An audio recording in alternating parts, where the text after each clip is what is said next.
I flew halfway across the world, a 12-hour journey fueled by the anticipation of seeing my mom. Weeks of planning led up to this moment. I was excited, exhausted, and a bit anxious as I stood in front of the familiar door of my childhood home. When the door opened, it wasn't my mom's face that greeted me. Instead, a stranger stood there, calm and composed. "I live here," she said, and I felt my heart drop into my stomach. Panic mixed with confusion as I tried to make sense of the situation. I quickly called my mom. "Did you move?" I asked, hoping for a simple explanation. She responded, "No, I didn't move. I'm at home waiting for you." That feeling of something being off, like a wrong note in a familiar song, intensified. My brain, foggy from airplane coffee and lack of sleep, snapped into focus. This was real. I looked at the stranger standing in the doorway of my childhood, her expression unchanging. She seemed so at ease, as if she truly belonged there. No apology, no awkwardness, just a flat statement. "I've lived here for 7 months." It was like she was a recording set on a repeat. I was too exhausted to process it logically, so I defaulted to sarcasm, questioning how my childhood home had magically become hers. She just shrugged, repeating her statement about living there for months. Her persistence clashed with my memories, and I insisted with a sharp edge in my voice that my mom lived there. She suggested maybe I had the wrong address, but I knew every inch of that place. Her sigh told me she was done with this interaction, and she closed the door, the soft click echoing like a gunshot in the silence. I stood there, holding my bag and the presents I had brought, staring at the door, willing it to dissolve and reveal my mom behind it. But it didn't. Instead, I fumbled for my phone, calling my mom again. Her voice was soothingly normal, but it felt out of place with what I was seeing. I asked again if she had moved. Her answer was still no. "I'm at home waiting for you," she said, and my stomach twisted into knots. I glanced at the door, the barrier between two conflicting realities. I was outside, and she wasn't here. My mind couldn't reconcile the two. "I'm outside the house," I said slowly, trying to make sense of it, but she insisted she was there. I hung up, fearing I might say something I'd regret. I knocked on the door again, harder this time. The woman opened it, and I could almost hear her thoughts. "Not you again." I stated plainly, "This is my mother's house. Why are you here?" Her hand remained firm on the door's edge as she replied, "I'm renting it." That revelation hit me like a slap, disorienting and unexpected. She nodded once, her demeanor cool and detached, as if dismissing me to the reject pile. I asked who she was renting from, and she paused, assessing me, before finally responding, uneven surprised by then. It was like this invisible weight pressing down on me, something I couldn't see or touch but felt every day. It became a part of me, a silent truth that I carried around, even when I was too young to understand it fully. And standing on that porch, with a stranger behind the door of what was supposed to be my mother's house, I felt that weight again, heavier than ever before. I remember growing up in that house, every little detail etched in my memory. The creaky floorboard outside my bedroom, the chipped paint on the bathroom door, and the garden where my mother taught me how to plant tulips. It was more than a house, it was a sanctuary, a place where I thought I was safe. But now, it felt like a lie, a beautiful picture that someone had scribbled over when I wasn't looking. The woman who answered the door didn't seem like she belonged there, and yet she did. She was comfortable, confident, as if she'd been living there forever. And there I was, the outsider, with no clue about what had happened to the life I thought I knew. The drive back to my hotel was a blur. I couldn't shake off the feeling that something was terribly wrong. My mind was racing, trying to piece together the fragments of information I had, but nothing made sense. How could my mother just disappear without a word? Why hadn't anyone told me? I kept thinking about the last time we spoke, months ago. There was nothing unusual, nothing to suggest she was planning to leave or sell the house. We talked about the weather, her garden, and how I should visit more often. I replayed the conversation over and over in my head, searching for clues, but found none. When I reached my room, I sat on the bed, staring at the phone, debating whether to call someone, anyone, to demand answers. But who would I call? My mother and I weren't exactly close to the rest of the family. It was mostly just the two of us after my dad passed. I felt alone, stranded in a situation that seemed like a bad dream. Deep down, I knew I couldn't just leave it at that. I couldn't go back to my life, pretending everything was okay when it clearly wasn't. I had to find out what happened, even if it meant digging up things I wasn't ready to face. As I sat there, I thought about all the times I'd felt like an outsider in my own life.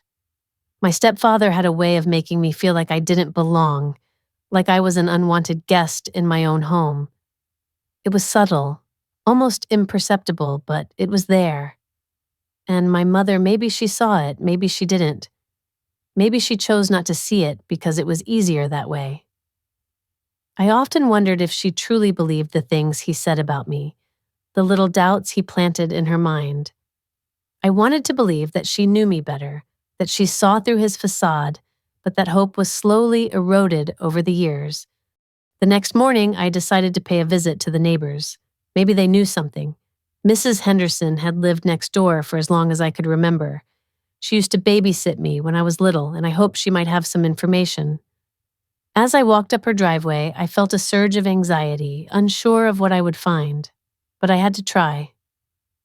I knocked on the door, and after a few moments, she appeared, looking just as surprised to see me as I was to be there. We exchanged pleasantries, and I asked her about my mother. Her expression shifted, a mix of confusion and sympathy. She told me she hadn't seen my mother in months, not since last fall. She mentioned how she'd tried to call a few times, but there was no answer. I could see the concern in her eyes, and it made me realize how little I actually knew about what was going on. She said she assumed my mother had gone to stay with family or maybe taken a trip. I thanked her and left, feeling more lost than before. Back in my car, I felt the frustration boiling over. How could my mother just vanish without anyone knowing where she went? It didn't make sense. I thought about all the things I didn't know about her life, all the secrets she might have kept. And for the first time, it hit me that maybe I didn't know her as well as I thought. It was a painful realization, one that left me questioning everything. I was determined to find out the truth, no matter how difficult it might be. I owed it to myself and to my mother to uncover whatever was hidden beneath the surface. I remember the first time it happened. I was standing there, my voice rising, sharp and defensive, knowing I was about to get blamed for something that wasn't my fault. He looked at me with that calm, patronizing expression that I would grow to despise. It was as if I was just a child making things up. He told me I probably didn't mean to, but I needed to be more careful. And just like that, the conversation was over. My mom gave me that look, the one that says she's disappointed, and I retreated to my room feeling small and insignificant. If it had only happened that one time, maybe it wouldn't have bothered me so much. But it wasn't just once. It became a pattern, this constant undercurrent of making me look bad without ever making him seem like the bad guy. Then my half-sister arrived when I was 7, and 2 years later, my half-brother. Suddenly, it was like they had this perfect little family, one I didn't quite fit into. My mom still loved me, I knew that, but there was a different kind of excitement in her eyes for them, something she didn't have for me. Every little achievement of theirs was celebrated. For me, it was just expected. And as for him, he adored them, showered them with praise and small gifts. The best I could hope for was to be tolerated. At worst, he'd take their side in situations where I did nothing wrong. I remember the amusement park incident vividly. It should have been a perfect day, filled with cotton candy and roller coasters. But while waiting in line for the log ride, my half-sister started crying, claiming I'd pushed her. It was a complete lie. I hadn't even touched her. He crouched down to comfort her, giving me a look that said he'd caught me in the act. Then he took her and my brother aside, whispering to them. I couldn't hear what he was saying, but I knew it wasn't good. On the drive home, my mom was silent. Too silent. Once we got back, I was told I was grounded for hurting my sister. No discussion, no chance to explain my side. That night, I overheard him in the kitchen, telling my mom I was jealous of them, that it was unhealthy. I lay in bed, frozen, heart pounding. That was the first time I truly understood the power he had, not over me, but over her. He could decide what I'd done, and she'd believe him. It terrified me, not that he would physically hurt me, but something worse. He had the power to rewrite who I was, and my own mother would see his version of me instead of the real me. That kind of fear sticks with you even when you grow up. By my late teens, I was counting down the days until I could leave. I did okay in school, had friends, kept busy, but inside I was always on edge, constantly aware of how things could be twisted against me. When my mom and he finally divorced, I was in my early 20s. My siblings stayed close to him. They had no reason not to. He'd been good to them, and maybe they believed his version of me too. After the divorce, life seemed to speed up. College, jobs, and eventually moving to France. It felt like I was finally stepping out from under the shadow of my past. I kept my share of the house from my dad's will, but never thought about using it. It was my mom's home, and I wanted her to have it. We stayed in touch with calls and occasional visits. Things were okay, not perfect, but there was no open conflict. The favoritism toward my siblings didn't just disappear, but it wasn't as blatant. Then, about a year ago, I started noticing something. I remember the first time I noticed something was wrong. My mom, who had always been so present and attentive, started to seem different. Our phone calls, which used to be filled with warmth and laughter, became shorter and more distracted. I tried to brush it off as nothing. Maybe she was just busy or tired. We still talked, but it wasn't the same. It's funny how you don't realize the distance growing until you're already so far apart. After spending 2 years abroad, missing the comfort of home and the familiarity of my family, I decided it was time for a visit.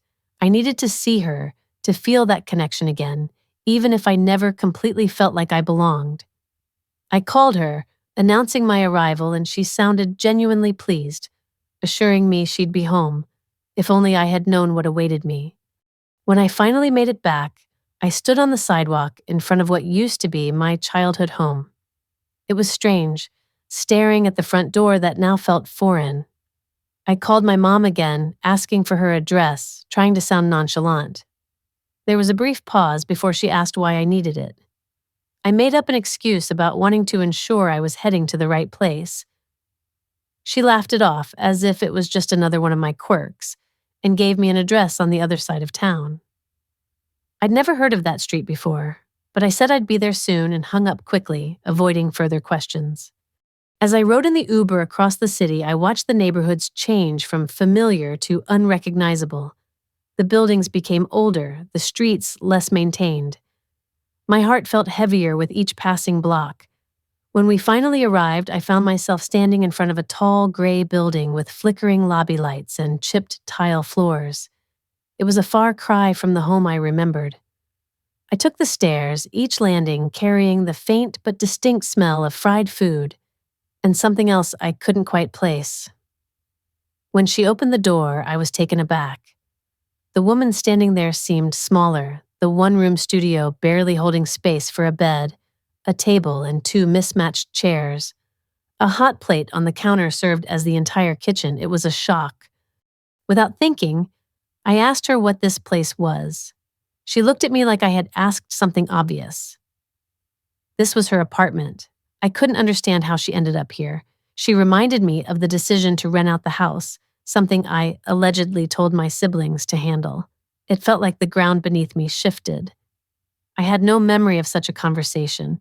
Her tone turned slightly sharper, insisting I did tell her through messages. My mind raced. What messages? She handed me her phone, showing me a chat on WhatsApp. It was my face, my name, but not my number. The messages were cold, formal. devoid of any personal touch. It wasn't me. I told her that, but she seemed to struggle to comprehend. It was my picture after all, but it wasn't my account and I had never sent those messages. She sat down, visibly confused. I could see her trying to piece together how this could happen. I felt a knot in my stomach, realizing someone had been impersonating me, making decisions in my name, and altering my mother's life without my knowledge. I felt a wave of helplessness wash over me, knowing I had to prove to her that everything she thought was from me wasn't real. It was painful, watching her struggle with doubt, trying to reconcile the daughter she thought she knew with the situation before her. I had to find a way to make her understand, to fix what had been broken, but I didn't even know where to start. I remember sitting there, across from my mother, feeling like the world had shifted under my feet without me even realizing it. The room was quiet, almost eerily so, with just the two of us and the faint hum of traffic outside. I asked her about the WhatsApp account, trying to piece together how everything had spiraled so far out of my control. She told me it was my brother and sister who had set it up for her. Last year, she said, she couldn't figure it out, so they stepped in to help. They told her it was my idea, that I wanted them to handle everything for her. I couldn't help it. My response came out harsher than I intended. Did she really believe that? She looked at me, and I could see the confusion in her eyes. Why wouldn't she believe them?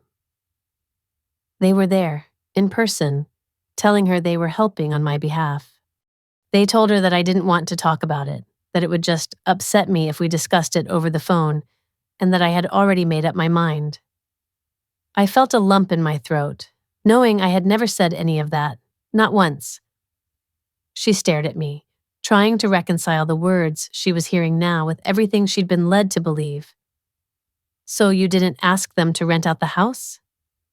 No, I hadn't. When I told her that, I saw the weight of it hit her, her shoulders drooping as if they carried the burden of this entire misunderstanding. She admitted she didn't know what to think anymore. We sat there with the phone between us like a silent witness to all that had transpired. I picked up her phone and started scrolling through the messages. The idea of renting the house hadn't been presented as a decision. It had crept in slowly, little comments here and there, until it was treated as if it were a foregone conclusion. The messages were crafted to sound like arrangements were already set, even though I had never agreed to anything. I set the phone down, feeling a sinking sensation in my gut. I told her those messages weren't from me and that I would never make such a decision without talking to her first. Her lips trembled and she confessed that she had believed it was me this whole time. She thought they were on her side and that I had changed. She thought I had stopped caring, that I didn't want her in the house anymore. Hearing that was like a punch to the gut. I reassured her that I would never do that. Never. She let out a long, slow breath as if releasing all the tension she'd been holding on to. If it wasn't me, then who? The question hung in the air between us, even though we both knew the answer. Just then, her phone buzzed with another WhatsApp message from the same fake account. It said something about how expensive things were in France and hoped she would understand. We both stared at the screen, and I felt a chill run over my skin. I told her not to respond, and she nodded, watching the 3 dots of an incoming message appear and disappear. I thought I had it all figured out, thought I had uncovered the full extent of what had been going on. A fake WhatsApp account, forged consent, unauthorized rental. It was enough to make anyone's blood boil, but I was only scratching the surface. I didn't know it yet, but there was more, and it was worse than I could have imagined. At that moment, I was sitting across from my mother in a lawyer's office that smelled faintly of old paper and burnt coffee. The lawyer had a calm demeanor, as if he'd seen every possible family crisis and ours was just another Tuesday to him. He slid a photocopy across the table and asked if it was my signature. I didn't even need to take a closer look. It wasn't even close to my handwriting. He nodded, almost like he expected that answer. "That's good," he said, because it was on the consent form attached to the tenant's lease. the one authorizing them to rent the property. I picked up the paper, staring at the crude imitation of my handwriting. They hadn't even tried to get it right. I'd seen ransom notes with better penmanship. My mother sat there quietly, her hands clasped in her lap as if holding them tightly would somehow keep the situation from being real. The lawyer cleared his throat and told us the account where the rent was being deposited was in my sister's name. That was the moment everything shifted. We had leverage now, something tangible we could use, whether in a courtroom or to convince someone to come clean. Forgery is a powerful word, and it was the key we needed to start unraveling this mess.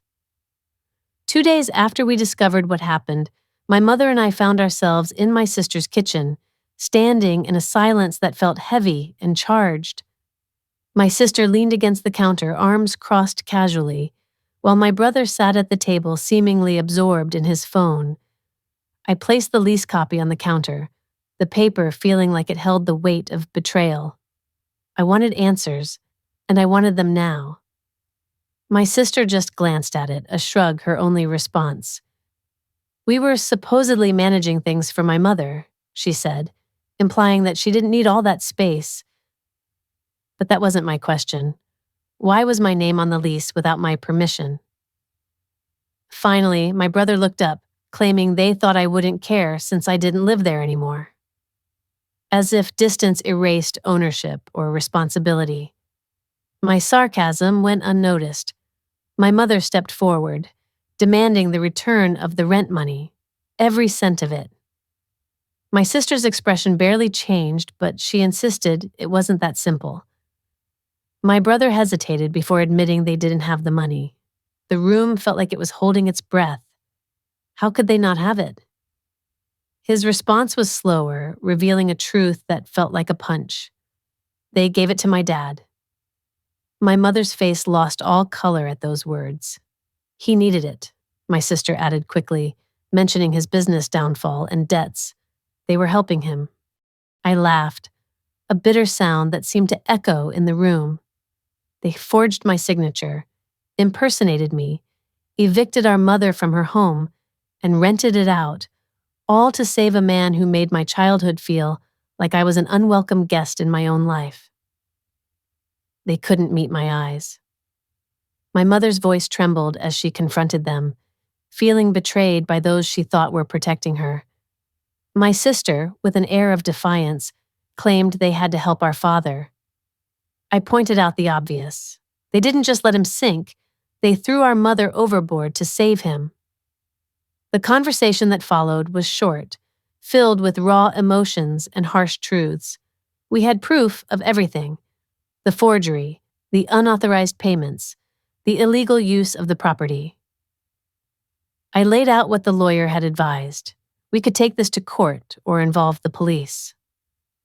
They chose another path, to repay every cent, even if it meant coming out of their pockets in monthly installments until everything was back in my mother's account, along with damages. The lease was terminated within a week. The tenant, understandably upset, moved out without any penalties. By the end of that month, my mother was back in her home, the house that was rightfully hers. She started reaching out to her old friends, inviting them over as if trying to restore a sense of normalcy. But I knew things had changed. She seemed lighter, and her gaze towards me felt different, as if she finally saw me for who I was, without the shadows of others' words. Shortly after, I returned to France. Life there seemed unchanged, but internally I felt different. A few weeks later, my laptop pinged with a Zoom call from my mom. She was in the kitchen, sunlight pouring in through the window, her friend's laughter in the background. She was smiling. I remarked on it, and she simply said she had reasons to be happy. We spoke for an hour about everything and nothing, but I couldn't shake the thought of how close we had come to losing everything: our home, our truth, each other. I still wonder if I went too far or not far enough. Let me know your thoughts in the comments below, and don't forget to subscribe.